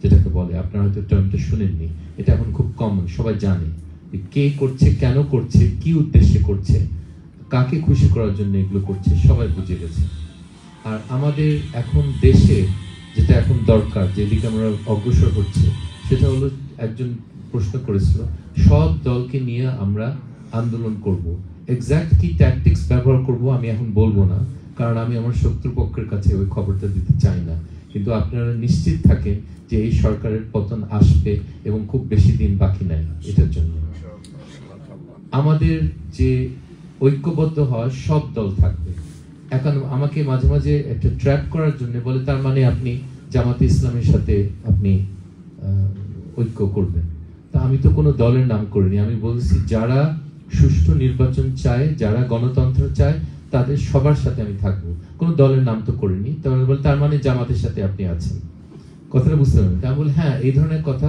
আওয়ামী লীগের দালাল এবং দালাল সাংবাদিকরা বলে আমি মুখের উপর বলি আমি সুন্দর আস্তে আস্তে বলি বকা দিই না কিন্তু আমি বলে দিই আওয়ামী লীগের দালালরা এই ধরনের কথা বলে এবং জামাতটা অত গুরুত্বপূর্ণ দল না, আমি এই কথাটা বলি। জামাতের ভোট ছিল 91-তে 4.2, তারপরে না, প্রথম 91-তে 8.2, তারপরের নির্বাচনে 4.2% এবং তৃতীয় নির্বাচনে 4.8%। তো খুব বিরাট ইলেকশন শক্তি, তাদের নির্বাচনী শক্তি আমি মনে করি না। তাদের আছে এর চেয়ে বেশি, কারণ তারা সব সিটে তারা প্রার্থী দেয়নি, কিন্তু খুব বিরাট না। তারা যে দেশ টেক ওভার করবে, যে পশ্চিমাদের যে ভয় দেখাচ্ছে, এটা একটা মিথ্যা কথা। বিশেষ করে এখনকার প্রজন্ম, তারা ইসলাম বিরোধী না, এবং তারা এই নাস্তিক এবং লেফটিস্ট পার্টিদের প্রতি তাদের একটা অ্যালার্জি আছে। কারণ আমি তো গ্রামীণ নির্বাচনের সময় আমি তো ঘুরেছি, আমি দেখেছি যে নাস্তিক বা যারা বিশ্বাস করে না, মানে ইসলাম বিরোধী যারা, যে হুজুরকে দেখলে মেজাজ খারাপ হয়ে যায়, ওই ধরনের লোক আমাদের গ্রামের লোক পছন্দ করে না। সরি, আপনি যদি নির্বাচন জিততে চান, আপনি গ্রামের লোকের যে আত্মবিশ্বাস এবং তাদের যে ভিতরে যে অনুভূতি, এটার বিরুদ্ধে গিয়ে তো আপনি নির্বাচন জিততে পারবেন না। আমরা হুজুরদেরকে সম্মান করি আমাদের সিলেটে এবং দেশের অন্য জায়গায়, এবং এই জিনিসটার বিরুদ্ধে গিয়ে আপনি কোনো সুবিধা করতে পারবেন না, যে কোনো দল পারবে না, এটা আমি বলে দিয়েছি। আমার দলেও বুঝেছি যে আমরা তো জামাত না, হেফাজত না, কিন্তু আমরা আমাদের দেশের মানুষের তাদের যে ধার্মিক অনুভূতি, এটা সম্মান করি, এবং এটা সম্মান না করলে আমাদের কোনো ভবিষ্যৎ নাই। ওকে, এই লাইনটা আমি নিচ্ছি। আমরা মধ্যপন্থী, আমরা লেফটিস্ট না, রাইটিস্ট না। আমি নিজের সম্বন্ধে বলি যে আমার মনে হয় মাঝে মাঝে যে আল্লাহ তাআলা আমাকে বিদেশে রাখতে চাননি। আমার বিদেশে একবার যাওয়ার একটা উদ্যোগ নিয়েছিলাম 2004-এ, একটা প্রফেসরশিপ পেয়েছিলাম অস্ট্রেলিয়াতে, অক্টোবর 2004-এ। জানুয়ারি 2005-এ আমার বাবার হত্যা হলো, আমাকে দেশে ফেরত আসতে হলো আমার মাকে দেখাশোনা করার জন্য। গেল ওইবার শেষ, আর বিদেশে যাওয়ার, আমি কোনোদিন বিদেশে কোনো পাসপোর্ট হোল্ড করিনি। আমি জাতিসংঘের পাসপোর্ট যেটা বলে, এটা পাসপোর্ট ঠিক না, ওটা আমার কাছে ছিল, এবং এটা আর বাংলাদেশি পাসপোর্ট। আমি বিদেশি কখনো আপনাদের মতো আমি আমেরিকান সাহেব হতে পারিনি কখনো। সো সুযোগ ছিল IMF-এ থাকতে, আমাকে তারা দাওয়াতি করেছে সিটিজেনশিপের অ্যাপ্লিকেশন করতে।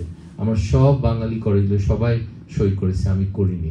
আমার মাথায় হয়তো একটা ছিট ছিল, কোনো সমস্যা ছিল, আমি শুধু মনে করেছি একদিন না একদিন আমাকে দেশে গিয়ে ফেরত গিয়ে কাজ করতে হবে। আমার বাবা মা সেইভাবে আমাকে বড় করেছে। আমি বিদেশে থাকলে, আরামে থাকলেও আমার মনে হয় যে আমি কোনো একটা কাজ ফেলে রেখেছি আরেকখানে একটা কাজ। আমার সাইকোলজিক্যাল একটা অস্বস্তি যে একটা কাজ ফেলে আমি ফাঁকি দিচ্ছি একটা কাজ। আমি এখানে আরামে আছি বউ বাচ্চাকে নিয়ে, কিন্তু আমি একটা ফাঁকি দিচ্ছি দেশকে, যে দেশের প্রতি একটা দায়িত্ব আছে। এই কারণে আমি অনেক আরামের চাকরি ছেড়ে আমাকে দেশে আসার একটা, তখন আমি 2018-তে আসলাম। আর দেশের রাজনীতির জন্য আমরা অনেকে এখানে সিলেটি আছে, কিন্তু এত ছোট দেশে আমাদের ওই আঞ্চলিকতা আমি ঠিক পছন্দ করি না। সিলেটি মানুষদের ডেফিনেটলি সাহায্য করব, সিলেট টাউনকে আরো উন্নত করব, নবীগঞ্জ বাহুবলকে আরো উন্নত করব, এটা ঠিক। কিন্তু আমার বলা উচিত যে আমার দাদা বাড়ি হলো আমার এক থানায় নবীগঞ্জ, আর অন্য থানা হলো বাহুবল আমার দাদি বাড়ি। সো কেউ বলতে পারবে না যে আমি তো মানে অন্য দিকের, আমি দুই দিকেরই। আর আমার নানা বাড়ি হলো বোয়ালখালী, চট্টগ্রামে। ওকে, আমার নানা ছিলেন বেঙ্গল সিভিল সার্ভিসে, উনি ডিসি ছিলেন 52-তে। আব্বা আম্মা যখন বিয়ে হয় উনি ডিসি ছিলেন সিলেটের। আর আমার দাদা ছিলেন স্কুল ইন্সপেক্টর পুরো সিলেটের, আর উনি ওই বই লিখতেন। সো পড়াশোনা নিয়ে আমরা সবাই জড়িত কোনো না কোনো ভাবে। আর উনি ভূগোলের বই এবং ইতিহাসের বই উনি লিখতেন, আসাম স্কুল বোর্ড তখন ছিল সিলেটে। আর আমার নানি বাড়ি হলো নীলফামারী। আপনারা কয়েকজন মুরব্বী এখানে অনেক আছে, জাদু মিয়ার নাম শুনেছেন। আমার নানি হলো জাদু মিয়ার আপন বড় বোন, এবং জাদু মিয়া সেতু মিয়া ওনারা পড়াশোনা করেছেন আমার নানা নানির বাসায় থেকে। আমার নানা যখন ডিসি ছিল পাবনায় আর অন্য জায়গায়, নানা ওখানে পড়েছেন, জাদু নানা। সো আমার নীলফামারীতেও কানেকশন আছে। আমার শ্বশুর বাড়ি হলো মাধবপুর, আরেকটা হবিগঞ্জের এলাকা। আর আমার শাশুড়ি বাড়ি হলো উত্তরখান, ঢাকায়। সো আমার মোটামুটি আত্মীয় স্বজন চারিদিকে আছে। সো জাতীয় রাজনীতির জন্য মনে হয় আমি কাস্টম মেড, কয়েকটা এরিয়াতে নাই, ফরিদপুর টরিদপুরে নাই, কিন্তু তাছাড়া আমার ভালো কানেকশন আছে। তো আত্মীয়তা ভালোবাসা এটা ডিরেক্ট লিঙ্ক নাই। আমি বাংলাদেশের যে কোনো মানুষকে আমি একইভাবে দেখতে চাই, প্রত্যেক ডিস্ট্রিক্টের মানুষের মধ্যে আমি সেটা দেখি। এত ছোট দেশে আপনি চিন্তা করেন, আমরা পুরো মিশিগানে আমরা ফিট করব না সাইজে, পুরো মিশিগানে আমরা ফিট করে দেবো সারা দেশ। আর সেখানে আমরা কুমিল্লার মানুষ বা নোয়াখালীর মানুষ বা বরিশালের মানুষ আমাদের বিয়ে শাদীর সময় এত গুরুত্বপূর্ণ হয়ে যায় যে ওরা হাসবে যে এটা পাশের শহরের মানুষের সাথে ওরা সম্পর্ক রাখবে না। সো হাস্যকর।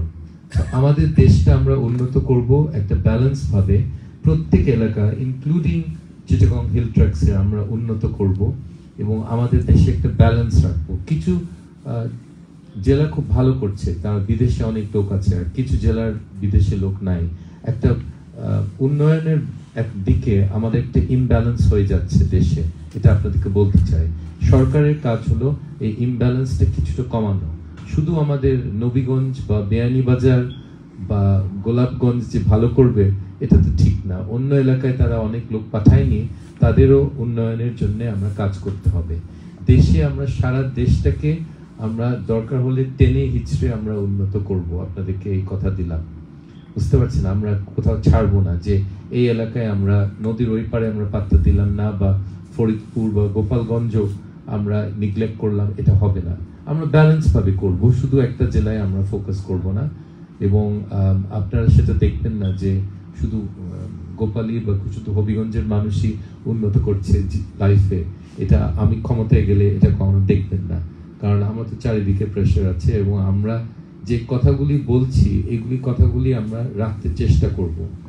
বাংলাদেশের রাজনীতিতে বড় সমস্যা হলো যে লোকে মুখের উপরে মিথ্যা বলে। ওবায়দুল কাদেরের সব কথায় আপনারা দেখেন, সে এখন বলছে যে নির্বাচনটা না, এর পরের নির্বাচনটা সুষ্ঠু হবে। তার মানে কি? তার মানে আগের গুলি কি সুষ্ঠু হয়নি? এই কথাটা সে বলে, অদ্ভুত কথা বলে লোকটা। সো এই লোকটার কথা যে সুষ্ঠু নির্বাচন হয়েছে, এটা মিথ্যা, এটা জানি মিথ্যা। তো প্রকাশ্যে মিথ্যা কথা বলার এই অভ্যাসটা যদি থাকে আমাদের রাজনীতিবিদদের মধ্যে, আপনার আস্থা কমে যাবে। আমি যদি সিম্পল বিষয়ে মিথ্যা বলি তাহলে আপনি ভাববেন যে লোকটার কোনো কথায় বিশ্বাস করা যাবে না। এখন কখনো মিথ্যা বলেনি লাইফে, এটা বলবো না, বলতে হয়। আমি একটা ভেরি ইমোশনাল একটা কথা বলি। আমার মায়ের আব্বা যখন মারা গেল, আব্বার শরীরে 400টা গ্রেনেডের স্প্লিন্টার ছিল। ওনার রক্তপাতে উনি মারা গেছেন ওই ব্রিজের কাছে, ঢাকার কাছে একটা ব্রিজ, কাঁচপুর ব্রিজের কাছে উনি মারা গেলেন। তো আম্মাকে একজন ডাক্তার বুঝালো যে ওনার এত স্প্লিন্টার হয়েছিল শরীরে যে উনি আর কোনো ফিলিং ওনার ছিল না, কোনো ব্যথা পায়নি। তো এই কথা সত্য না, কিন্তু আমার ডাক্তার আম্মাকে বুঝিয়েছে। আম্মা আমাকে জিজ্ঞেস করছে যে এটা কি ঠিক, তোমার বাবা তো কোনো ব্যথা পায়নি শেষে? হ্যাঁ মা, আমি মিথ্যা বলেছি। মিথ্যা বলতে হয়, আল্লাহ তাআলা আমি শিওর আমাকে এই মিথ্যার জন্য মাফ করবে যে আমার মাকে আমি একটা মিথ্যা কথা বলেছি আমি এটা এটা এটা এটা বলার জন্য। কিন্তু সাধারণ ব্যাপারে বা পলিসি ব্যাপারে আমি আপনাদেরকে মিথ্যা বললে আমার নেক্সট কথাটা আপনি জিনিসটা অ্যাকসেপ্ট করবেন না। মাঝে মাঝে কঠিন কথা বলতে হয়, মাঝে মাঝে আনএক্সেপ্টেবল কথা বলতে হয়। আপনারা যেটা শুনতে চান না আমি মাঝে মাঝে বলবো, এবং আমার মনে হয় আমাদের রাজনীতিতে সেই জিনিসটা রাখবো। আরেকটা এক্সাম্পল দিয়ে, একটা নির্বাচনী এলাকায় একটা হাওড়ের মধ্যে ছোট একটা গ্রাম ছিল, নওগাঁ নাম। এটা প্রায় 4 কিলোমিটার দূর রাস্তা থেকে। তো ওদের ওখানে সবাই ভোট পায় মিথ্যা একটা আশ্বস্ত করা মানুষকে যে তোমাদের এখানে রাস্তা করে দিবে। তখন আমি বললাম না, এখানে রাস্তা হবে না, এখানে 400টা মানুষ থাকে, 4 কিলোমিটার পানির মধ্যে রাস্তা করতে এত টাকা খরচ হবে, এত কোটি টাকা। আর রাস্তার পাশে 1 কিলোমিটার দূরে আরেকটা গ্রাম আছে যেখানে 4000 লোক, সেখানে কোনো পানি নাই, সেখানে করতে অনেক কম খরচ, অনেক কম দূরত্ব। এদিকে আমি বলবো না, তো বলে আপনার দ্বারা রাজনীতি হবে না বাংলাদেশে, এটা বলতে হয়। এই মানুষগুলিকে এত বছর তো সবাই বলে, আপনি না বললে তো ওরা আপনার বিরুদ্ধে চলে যাবে। বললাম না, আমি তখন তাদেরকে বুঝিয়ে বললাম বাজেট পলিসি আমি 35 বছরে 30টা দেশ কাজ করেছি। আমি বললাম এটা হবে না ভাই, এটা আপনারা যেই বলে থাকুক সে মিথ্যা কথা বলেছে, এই কারণে এটা হবে না। আপনারা বরং আপনাদের গোরস্থানে আমাকে বাধার একটা দেয়াল দিতে হবে, আপনাদের ঘাটটা ঠিক করতে হবে, এগুলো সম্ভব। আপনাদের স্কুলের ছাদটা ঠিক করতে হবে, যেটা সম্ভব আমি বলবো এটা করব। কিন্তু যেটা সম্ভব না, আপনাদেরকে মিথ্যা আশ্বাস দেওয়াটা, আপনারা খুব খুশি হবেন, হাততালি দিবেন, কিন্তু কথাটা তো সত্য না। তো আমার উপর প্রথমে তারা অনেক রাগ করেছিল যে আপনার দ্বারা কোনো রাজনীতি হবে না, এটা বলতে হয় স্যার এটা তো বাংলাদেশের সিস্টেম, এটা বলতে হয়। তা আমি বললাম না, আমি বাংলাদেশের সিস্টেমে চলি না, আমি চেষ্টা করব সত্য কথা বলতে। সবসময় হয় না, বললাম তো, একটা দুইটা উদাহরণ দিলাম, হয় না। আর অনেক সময় আমি একটা কথা এড়িয়ে যাই। আপনারা ভাববেন ডিরেক্ট প্রশ্ন করেছে, আপনারা কিভাবে আন্দোলন করবেন, আমি বলবো না, কিন্তু কি কারণে আপনাকে বলছি না সেটাও বলে দিলাম। কারণ আমি চাই না শত্রুপক্ষ জানুক আমি কি করছি বা কেন করছি, আমি চাই না। তাদেরকে হারাবার পর আপনারা বুঝবেন আমি কিভাবে করেছি। ওকে, সো এটা আপনাদের সবার ভালোর জন্য। তা আমরা দেশে এখন আমাদের দলটা লড়াই করছে, আমাদের সাপোর্ট বেস খুব বড়। আমি মনে করি গণ অধিকার পরিষদের আমাদের প্রচুর জনপ্রিয়তা আছে, কিন্তু একটা জিনিস আমাদের নাই, সেটা হলো টাকা। কারণ দেশের মানুষ যারা ব্যবসায়ীরা টাকা দেয় তাদের উপরে বিভিন্ন জুলুম করে। বিদেশ থেকে কিছু টাকা যাচ্ছে, আমি আশা করি আপনারা আমাদের সমস্যা জেনে একটু টাকার ব্যবস্থা করবেন। বিরাট অঙ্কের না, আমরা গরিব পার্টি, আমাদের কম টাকায় চলে। আমাদের কিন্তু খরচগুলি কি ধরনের, অফিস ভাড়া, তারপরে আমার চিকিৎসার পয়সা, আমার এখন প্রায় 60,000 প্লাস 40, প্রায় 1 লাখ টাকার বিল আছে হাসপাতালে। এই 2 মারামারির পর আমার ছেলেরা আহত হয়েছে, হাসপাতালে পাঠিয়েছে, ওই বিলগুলি দিতে হয় আমাকে। যারা জেলে আছে তাদেরকে কিছু টাকা দিতে হয়, তাদের পরিবারকে কিছু টাকা দিতে হয়। আমি একটা মিটিংয়ে গেলাম, একটা প্রতিবাদ সভায়, দেখি যে আমাদের একজন জেলে আছে, তার বউ আর বাচ্চা বসে আছে আমাদের পাশে। আর জাফরুল্লাহ ভাই বলল এই বাচ্চাটার সিভিয়ার ম্যালনিউট্রিশন, মানে সিভিয়ার ম্যালনিউট্রিশন। জাফরুল্লাহ ভাই হলো ডাক্তার, ডক্টর জাফরুল্লাহ চৌধুরী। তা আমি বললাম আচ্ছা ডাক্তার কেন? তখন আমি কথা বললাম, বললো যে জামাই টিউশনই করতো, সে 8,000 টাকা মাসে পেত, ওটার উপরে তাদের সংসার চলতো। এবং বাচ্চাটার দুধের একটা টিনের দাম হলো 3,000 টাকা, এক মাসে একটা কিনতো, সেটা কিনতে পারছে না, ওই বাচ্চাটা দুধ পাচ্ছে না। মানে আমার এত খারাপ লাগলো, ছেলেটা জেলে আর তার বাচ্চাটাকে দুধ দিতে পারছে না। আমি তখন বললাম দল থেকে আমরা এত টাকা তাকে দিব, কিন্তু সেটা তো একটা বোঝা। প্রত্যেক মাসে জেলে এরা আছে, এদের পরিবারকে কিছু টাকা দেওয়া এটা দরকার। এটা আমি দল হিসাবে, আমরা যদি এটা না করি আমাদের দলে কোনো কাজ হবে না। এবং আমাদের নিজেদের বিবেকে লাগবে যে আমরা মানুষকে জেলে পাঠাতে আমাদের কোনো অসুবিধা নাই, কিন্তু তাদের বউ বাচ্চাকে আমরা কোনো সাহায্য করব না বিপদের সময়, এটা ঠিক না। সেখানে আপনাদের সহযোগিতা চাই। আমরা কিছু টাকা বিলি করেছি, যাদেরকে আক্রমণ করা হচ্ছে তাদেরকে কিছু টাকা দিয়ে আমরা চেষ্টা করি। আর কোনো প্রোগ্রাম ঢাকার বাইরে করলে আমাদের টাকা লাগে, বাস ভাড়া লাগে। সকালে আমাদের ছেলে মেয়েদেরকে একটা নাস্তা দিতে হয়, 1 পিস পাউরুটি, একটা ডিম আর 1 বোতল পানি। খুব বিলাসিতা না, কিন্তু যদি 1000 লোক হয় আপনারা হিসাব করেন কত টাকা লাগে আমার। সো এইগুলি আমাদের করতে হয়। সো দলের এখানে অনেকে মুরব্বী আছে যারা কিছু টাকা পয়সা আছে, যদি মাসিক আপনারা ব্যবস্থা করতে পারেন, আমাদের মেরন ভাইকে বা কামাল সাহেবকে ওনাদেরকে বললে টাকা পাঠানোর ব্যবস্থা করবে।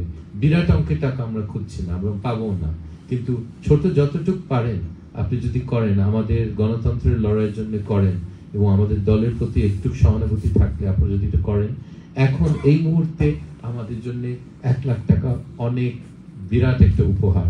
এককাল আসবে তখন আমাদের 1 কোটি টাকাও আমরা হয়তো পাত্তা দিব না। যদি আমরা ক্ষমতার কাছে যাই তখন অন্যরকম দেশের মুডটা বদলে যায়, কিন্তু এই মুহূর্তে আমাদের টাকার খুব অভাব। এবং সাংঘাতিকভাবে অ্যাপ্রিসিয়েটেড হবে যে আমি মিশিগানে আসছি এবং মিশিগানের কয়েকজন লোক রাজি হয়েছে কিছু টাকা পাঠাতে, আমার এই ট্রিপটা সফল। এবং ডিট্রয়েটে আসার আমি নূরকেও একদিন ইনশাল্লাহ নিয়ে আসতে পারবো, যে দেখো ডিট্রয়েটের লোক বিপদের সময় আমাদের পাশে ছিল, তোমাকে যেতে হবে, আমি তাকে নিয়ে আসবো, এটা কথা দিলাম আপনাকে। কিন্তু আপনারাও কিছু সহযোগিতা করেন আমাকে। সো টাকার জন্য বলছি, আপনারা বুঝতে পারছেন যে আমরা যে দলের সাথে আমাদের মোকাবিলা করতে হবে সেই দলের টাকার কোনো ঘাটতি নাই। এই কথাটা বলে যে নূর এবং অন্য নেতারা এই দল করে টাকার জন্য, আরে ভাই, টাকা বানাতে হলে আমার মনে হয় না আমাদের দলে এসে কোনো লাভ আছে। আপনারা ছাত্রলীগ করলে অনেক টাকা করা যাবে, গুলশানে অ্যাপার্টমেন্ট করা যাবে। আমাদের দলে কোনো টাকা নাই। সো টাকার লোভে যদি আপনার কেউ বলেন যে নূর রাজনীতি করছে টাকার লোভে, এটা হাস্যকর। বা আমি করছি, মানে আমি তো আওয়ামী লীগের মন্ত্রী হতে পারতাম, তখন কত টাকা হতে পারতো। আপনারা তো বুঝতে পারছেন যে এই ধরনের আর্গুমেন্টে আপনারা পরিষ্কার লজিক্যাল আর্গুমেন্ট দিবেন যে টাকা বানাতে হলে এদের হাতে অনেক টাকা, কোটি কোটি টাকা, এদের কাছে মানে 20,000 টাকা পেলে তারা খুশি হয়ে যায়, তাদের কিছু পরিবারকে টাকা দিতে পারে তাদের দলে। সো আপনারা এই জিনিসগুলো একটু চিন্তা করবেন যে আপনাদের, আমি জানি না কতটুকু লাগবে বিবেকে, কিন্তু আমার ওই বাচ্চাটার জন্য, ওই বাচ্চাটার চেহারা যদি আপনারা দেখতেন, আপনারা এখনই আমাকে টাকা আমার হাতে দিয়ে দিতেন যে এই বাচ্চার দুধের ব্যবস্থা করো। আমরা চেষ্টা করছি, আপনারা চিন্তা করবেন না, আমরা আমাদের মতো চেষ্টা করছি, কিন্তু আমাদেরকে আরেকটু সহযোগিতা করলে আমরা অনেক দূর এগিয়ে যাব এবং এই দেশটাকে আমরা স্বাধীন এবং মুক্ত করবো ইনশাল্লাহ। আমি বললাম তো একটু সিলেটি একটু বেশি মাতি, এটার জন্য মাফ করবেন। তো আপনাদের যদি কোনো ডিরেক্ট প্রশ্ন থাকে করেন, যে কোনো প্রশ্ন আমি রাজি আছি।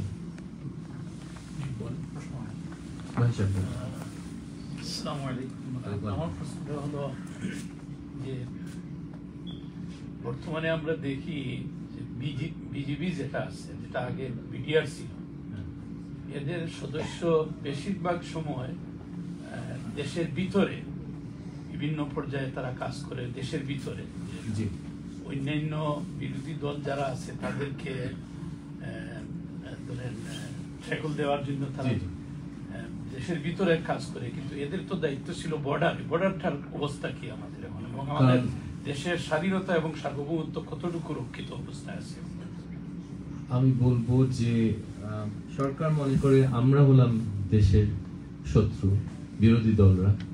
আওয়ামী লীগের বিরুদ্ধে থাকা মানে আপনি জামাতি আর দেশের শত্রু, কারণ দেশের শত্রু, সরকারের শত্রু না, দেশের শত্রু হয়ে গেলাম। সো ওদেরকে আমাদের বিরুদ্ধে ব্যবহার করা তারা মনে করে এটা জায়েজ। আর আমাদের সার্বভৌমত্ব, এটা নিয়ে তো আমাদের সবার মধ্যে মানে আমাদের দুশ্চিন্তা। অনেক ব্যাপারে ভারতীয় সরকার আমাদের দেশের উপরে প্রভাব ফেলছে। রয়ের এজেন্ট হাজার হাজার দেশে কাজ করছে, এটা আমরা জানি। আমাদের বর্ডারের লোককে মেরে ফেলে, ভাবে তাকে গুলি করে একটা বেড়ার উপরে তাকে ফেলে রাখে, এবং কোনো বিচার হয়নি। কিন্তু কেস করেছিল, কিন্তু কোনো শাস্তি হয়নি সেই লোকগুলি। তা আমাদের সার্বভৌমত্ব পানির ব্যাপারে 54টা নদীর মধ্যে একটা নদীর একটা চুক্তি আছে, সেই চুক্তিটা তারা মানে না, তিস্তা নদী। অন্য চুক্তি হয়নি, এবং আমাদের সরকারকে বিভিন্নভাবে প্রভাবিত করে তারা মাল্টিল্যাটারাল ফোরামে নিতে দেয় না। আমরা এটা যে কোনো থার্ড পার্টির সামনে নিয়ে তারা বলবে এখানে তো অন্যায় হচ্ছে, তোমরা টোটাল কন্ট্রোল, এদের সাথে কোনো পানির বন্ধন হবে না, এটা কি করে হয়? তারা জাতিসংঘে এটা এই জিনিসটা নিতে দেয় না, সরকারকে ধমকায় রাখছে এত বছর। আমরা এটা জাতিসংঘে নিব। তো এটা খুব ডেঞ্জারাস কথা, আমার এটা বলাই ডেঞ্জারাস, কারণ ভারতের লোকরা এটাকে আপত্তিকর মনে করে। ভারতের লোকরা মনে করে যে বাংলাদেশের স্বার্থ রক্ষা করাটা হলো অ্যান্টি ইন্ডিয়ান একটা জিনিস। আমি অ্যান্টি ইন্ডিয়ান না, আমি প্রো বাংলাদেশ। আমি ইন্ডিয়ার সাথে বন্ধুত্ব চাই, আমি চাচ্ছি ইন্ডিয়া ভালো করুক, আমি চাই ইন্ডিয়া ধনী হোক, তাদের অর্থনীতি আরো শক্তিশালী হোক। কারণ আপনারা তো আমেরিকা কানাডার ব্যাপার জানেন, কানাডা তো চায় যে আমেরিকার অর্থনীতি আরো শক্তিশালী হোক, তাদের উপর একটা ইতিবাচক প্রভাব পড়ে।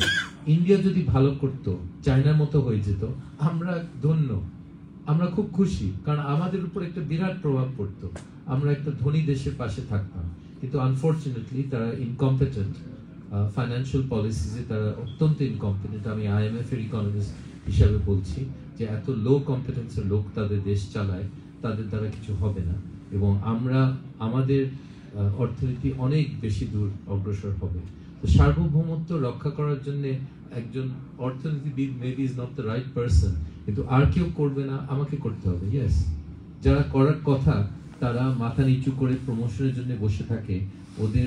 ওদের হুজুরদের সই ছাড়া, ওই হুজুরদের সই ছাড়া তারা প্রমোশন পায় না, তারা ওদেরকে খুশি করে। তারা আমাদের দেশের মানুষের স্বার্থ চিন্তা করে না, আনফরচুনেটলি। সো এটা কিছু করার নাই, আমি এটা এই মুহূর্তে কিছু করার নাই। দেশে যদি রাজনৈতিক পরিবর্তন আসে, তখন দেখবেন একটা সরকার যেটা আমাদের দেশের স্বার্থ রক্ষা করবে, যেটা ট্রাম্পের কথা বাংলাদেশ ফার্স্ট হবে। জি, আসসালামু আলাইকুম। আমি লাল মিয়া লালু। আপনার কাছে আমার একটা প্রশ্ন, যে আপনারা যে নতুন রাজনৈতিক দল করেছেন, তো এই দেশে যে জনগণ, এই দেশের জনগণ কিন্তু ওই যে আপনি আওয়ামী লীগের কথা বলছেন, আওয়ামী লীগ শুধু আলাদা না, এই দেশের প্রত্যেক জনগণের একটা কানেকশন আছে আওয়ামী লীগের সাথে। তো ওই যে আপনার নতুন দলের ডিসিপ্লিন বা রেসপন্সিবিলিটি, এই জিনিসগুলো আপনার যেভাবে আছে, আপনি কি মনে করেন আপনার দলের এই যে অন্যান্য লোকজনের রেসপন্সিবিলিটি অ্যান্ড ডিসিপ্লিন আছে এইরকম, বা এর জন্য আপনাদের কি পদক্ষেপ আছে, এটা একটু যদি বলেন। ট্রেনিং দরকার ওদের সাথে। আমার মানে আমি শিক্ষক ছিলাম, সো আমাকে শেখাতে হবে অবভিয়াসলি। এই জিনিসটা ন্যাচারালি আসে না। ওয়েস্টে আমি বড় হয়েছি, আমার পড়াশোনা, আমার ট্রেনিং ওদের চেয়ে একটু পার্থক্য আছে। এই ব্যাপারে আমি একটা জিনিস বলতে চাই, যারা এখানে আছেন, আমি সবচেয়ে খুশি হই যখন আমাদের কামাল সাহেব যদি এর পরের বার আপনারা একটু দয়া করে ওনাকে মেয়র করেন। এটা হলো আমাদের দেশের জন্য সবচেয়ে বড় একটা ব্লেসিং, সবচেয়ে বড়। আপনারা যদি এখানকার রাজনীতিতে আপনারা কাউন্সিলম্যান হন, সামনে এগোতে পারেন, এটা আমাদের দেশের জন্য হিউজ একটা ব্লেসিং। আপনাদের মাধ্যমে অনেক কিছু করা যাবে। এই মুহূর্তে আমাদের কোনো কংগ্রেসম্যান নাই, কোনো সেনেটর নাই, একদিন হবে। আপনারা যখন করতে পারেন এরকম লোক, আপনারা এক ঐক্যবদ্ধভাবে যখন নির্বাচিত করতে পারেন, তখন বাংলাদেশের প্রভাব দুনিয়াতে বাড়বে এবং আমাদের গণতান্ত্রিক অধিকারের জন্য তখন আপনারা শক্তভাবে লড়াই করতে পারবেন। আপনারা স্টেট ডিপার্টমেন্টে একজন কংগ্রেসম্যান যদি আমার থাকতো, স্টেট ডিপার্টমেন্টে গিয়ে তদবির করতো যে আমার দেশের লোকদের অত্যাচার করা হচ্ছে। আপনারা বুঝতে পারছেন না? আমি সবচেয়ে খুশি হব আমাদের দলে জয়েন করেন, সেটা করেন, বা অন্য কোনো দলে কাজ করেন। সবচেয়ে খুশি হব যখন এখানকার কোনো ভালো পাবলিক রিপ্রেজেন্টেটিভের পজিশন আপনারা নিতে পারেন বাঙালি হিসাবে। ওয়ান্ডারফুল। আমি তখন আমার একটা ভর, আপনাদের উপরে ভর করে অনেক কিছু করা যাবে। সো আমি সবচেয়ে খুশি হব উনি মেয়র হবেন, আরেকজন রিপ্রেজেন্টেটিভ হবেন, আরও কাউন্সিলম্যান আরো বাড়বে। এটা আমার জন্য, আমাদের জন্য, দেশের মানুষের জন্য গর্বের কথা, এবং এটা আমাদের জন্য একটা কমফর্ট। এটা মনে রাখবেন। সো আমি আপনাদেরকে এনকারেজ করছি লোকাল পলিটিক্সে আরো শক্তভাবে আপনারা কাজ করেন। আর পলিটিক্সে কাজ না করলে কোনো কিছু করতে পারবেন না। আপনি দেশের পরিচালনার সম্বন্ধে নালিশ করার কোনো অধিকার থাকে না। যদি আপনি কোনো পরিবর্তন, ধরেন এখন বাংলাদেশে যে নিম্ন জাতের লোক যারা দেশ পরিচালনা করছে, আমি যদি নিজে না নামি ওদেরকে সরাতে, তাহলে তো আমার নালিশ করার কিছু নাই। যে ওই লাইনটা নেওয়া যাবে না যে আমি দেশকে স্বাধীন করব না, আপনি করেন, আপনি আপনার কাজ থেকে সরে এসে আপনার বউ বাচ্চাকে কষ্ট দিয়ে আপনি রাজনীতি করেন। না, নিজে না করলে আরেকজনের উপরে এই দোষটা দেওয়া যায় না। নালিশটাও আমার অত শক্তিশালী হয় না। সো এই জন্য সবাইকে পলিটিক্যালি অ্যাক্টিভ হতে হবে, এবং এই দেশের পলিটিক্সে আপনারা প্রত্যেকে রিপাবলিকান এবং ডেমোক্রেটিক পার্টিতে আপনারা অংশগ্রহণ করবেন। রিপাবলিকান পার্টিতে আমি বেশি এনকারেজ করব, কারণ আপনাদের ব্যাকগ্রাউন্ডের মানুষ খালি মাঠে রিপাবলিকান পার্টিতে গোল দেওয়ার একটা সুযোগ আসবে ভবিষ্যতে। ডেমোক্র্যাটদের মধ্যে ভিড় আমাদের দেশের লোকের, কিন্তু রিপাবলিকান পার্টিতে আপনারা গেলে অনেক সুযোগ পাবেন। আমি খুব অদ্ভুত একটা কথা বলছি, বাট আমি এনকারেজ করব যেখানে আপনারা খুব সহজে অগ্রসর করতে পারবেন সেখানে যান। এটা তো এই দেশেরই পার্টি, এই দেশের স্বার্থের বিরুদ্ধে থাকবে না। আমাদের বাঙালিরা যদি দুই পার্টিতে থাকে সেটা সবচেয়ে ভালো আমাদের আপনাদের সমাজের জন্য, আমাদের জন্য। জি, ডক্টর রেজা, আপনার কাছে আমার একটা প্রশ্ন হলো যে বাংলাদেশে 30 লাখের উপরে মানুষের রক্তের বিনিময়ে যে দেশ অর্জিত হয়েছে, অনেক ত্যাগ তিতিক্ষা স্বীকার করেছে বাংলাদেশ 9 মাসের রক্তক্ষয়ী যুদ্ধের মাধ্যমে। সেই দেশেরই একটা রাষ্ট্রীয় বাহিনী যাদের উপর যুক্তরাষ্ট্র স্যাংশন আরোপ করলো, সেটা মানবাধিকার এবং গুরুতর মানবাধিকার লঙ্ঘনের জন্য, এবং 6 জনকে ইতিমধ্যে স্যাংশন আরোপ করা হয়েছে, পাশাপাশি র্যাবের উপর স্যাংশন আরোপ করা হয়েছে। আমি এটা কি আমাদের জাতি হিসাবে, জাতির 50 বছর পূর্তিতে এই বিষয়টাকে আপনি শারীরিকভাবে কিভাবে মনে করছেন? খুব ভালোভাবে তো আমি নিচ্ছি না, দেশের মানুষও এটা ভালোভাবে নিচ্ছে না। এটা একটা বিরাট একটা লজ্জা আমাদের সবার উপরে এটা আরোপ করেছে এই 6 জন। এই 6 জন না, আরো লোক আছে, তাদের নামও প্রকাশ হবে হয়তো ভবিষ্যতে।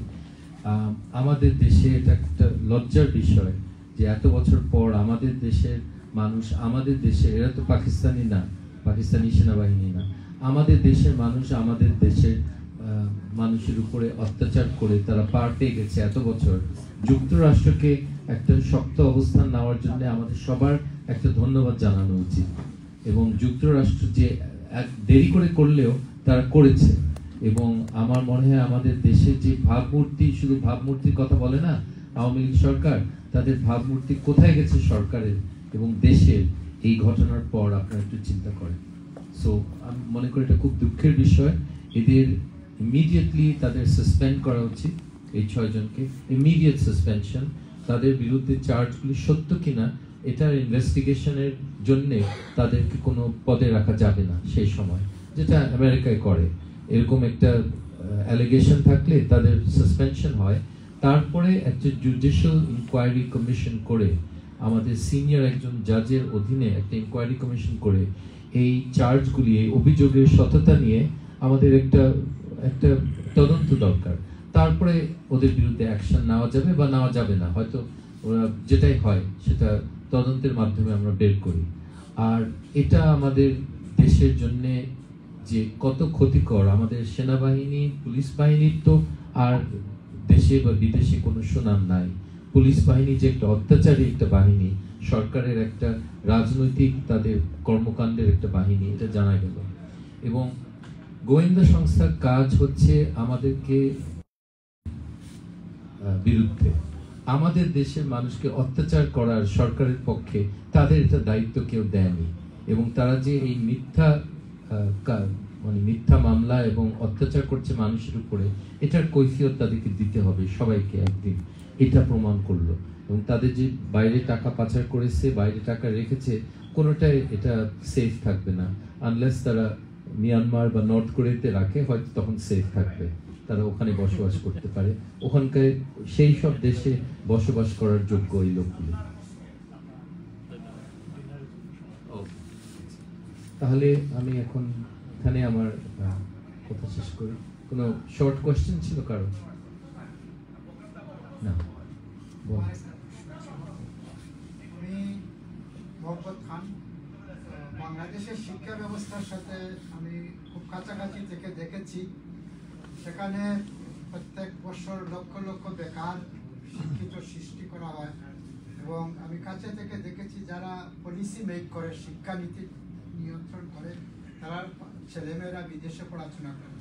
আপনাদের প্রত্যেক রাজনৈতিক দলের একটা ম্যানিফেস্টো থাকে, জানি না আপনাদের কিভাবে বা বাংলাদেশের এই শিক্ষা ব্যবস্থা সম্পর্কে আপনারা কিভাবে চিন্তা ভাবনা করছেন? এখানে বড় একটা পরিবর্তন আসবে। আমি মনে করি আমাদের দেশের সবচেয়ে লং টার্ম ড্যামেজ হয়েছে এই সরকার থেকে আমাদের শিক্ষা ব্যবস্থায়। অর্থনীতি আপনাকে বলি, আমি তো অর্থনীতির কাজ করেছি অনেক বছর। আমি 10 বছরে ঠিক করে ফেলতে পারবো যা ক্ষতি হয়েছে। আমি 10 বছরে ব্যাংকিং খাত, বাজেট, এগুলো ঠিক করতে পারবো।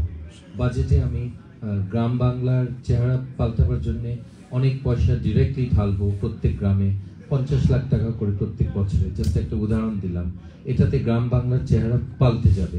চুরি হলেও গ্রাম বাংলার চেহারা পাল্টে যাবে 5 বছরে, 50 লাখ করে প্রত্যেক গ্রামে দিলে খুব বেশি টাকা লাগবে না, 35,000 কোটি টাকার মতো। এটা বাজেটের অনেক টাকা মনে হয়, কিন্তু বাজেটের হিসাবে এটা আমি অন্য জায়গায় সেভ করে পারবো। কিন্তু শিক্ষা খাতে 15-20 বছর আগে ঠিক করা যাবে না। আমাদের টেকনিক্যাল এডুকেশন উইক, আমাদের শিক্ষার মান কমে গেছে, পরীক্ষা না দিয়ে পাশ করা যায় বাংলাদেশে। এটা তো আমাদের শিক্ষা খাতে সবচেয়ে ড্যামেজ করেছে। এবং আমি মনে করি এটা অলমোস্ট একটা আওয়ামী লীগ এবং অন্য একটা দেশের কনস্পিরেসির মতো মনে করি। আমাদের শিক্ষা খাত ধ্বংস করলে দেশটা ধ্বংস হবে, এবং এটা এরা করছে, এটা এরা সাকসেসফুলি করেছে। আমাদের দেশে পরীক্ষা না দিয়ে পাশ করা যায়, আমাদের দেশে আমরা শুনি অপরাধ না করে মামলা দেওয়া যায়, আমাদের দেশে পেঁয়াজ ছাড়া রান্নাও করা যায়, অনেক কিছু শিখেছি, ভোট ছাড়া নির্বাচিত হয়। হ্যাঁ, বাংলাদেশে অনেক কিছুই দেখেছি যেটা বিদেশে আমরা দেখি না। কিন্তু সবচেয়ে ড্যামেজিং এবং লং টার্ম ড্যামেজ হলো শিক্ষা খাত। কারেক্ট, আপনি ঠিকই বলেছেন। আপনার মতো লোককে আমাদের ইনপুট দরকার হবে তখন, যদি আমরা কখনো ক্ষমতায় যাই। আপনাদের মতো স্পেশালিস্টদেরকে আমরা সারা পৃথিবী থেকে টানবো, এবং আমেরিকা এবং ইংল্যান্ডের এক্সপার্ট এডুকেশনিস্ট আমি প্রথম চাইবো আমেরিকান সরকার এবং ব্রিটিশ সরকারে তোমরা তোমাদের বেস্ট ট্রেন্ড এডুকেশনিস্ট আমাদেরকে পাঠাও। এই শিক্ষা খাতকে আমরা মোর জব ওরিয়েন্টেড করব এবং বিদেশে এবং দেশে চাকরির জন্য আমরা মানুষকে প্রস্তুত করব, এটা যেটা করা হয় না। So that will be one of our big requirements, technical assistance এই ব্যাপারে।